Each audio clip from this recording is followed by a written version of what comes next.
ત્યારે ઝાપાના ખીલમાં બેઠેલી મેરડી એટલું બોલી, બેટા તને ખબર છે ગામની માલપા જેટલી ભગવતીઓ બેઠી ને એ તો ભાગ્યશાળી માતાઓ છે, પણ હું એક જ એવી અભાગણી માતા ગામના ઝાપામાં બેઠી છું બેટા. ગામના બધાય માણસો એની માતાજીઓને જમાડે ને રાજી મોઢે દાંત કાઢીને જમાડે છે, અને આ મને જે નાળિયેર દેવા આવે ને કોઈ દી કોઈ માણસ દાંત કાઢીને મને નાળિયેર નથી દીધું. અને સાહેબ સાચી વાત છે, નાનું મોટું મરણ થઈ ગયું હોય અને એને 4 નાળિયેર માણા આપે, કોઈ દી તમે કદાચ શમશાન યાત્રામાં જઈને જુઓ તો કોઈ માણસ દાંત કાઢીને નાળિયેર વધેરો દાખલો બન્યો છે બેટા. માણસો પ્રેમથી બધી માતાજીઓને, મારી માથે તો માણસો છૂટા ઘા કરે છે બાપ.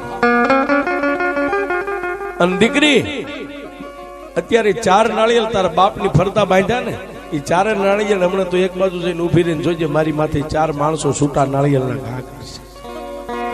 અને દીકરી એ માણસો નાળિયેરના છૂટા ઘા કરે ને એમાંથી નાળિયેરના કાસલા ઉડે, જો એકાદું કાસલું તને લાગી જાય છે ને તો તારા આખા હાકરોલાનું સાફ કરી નાખીશ બાપ.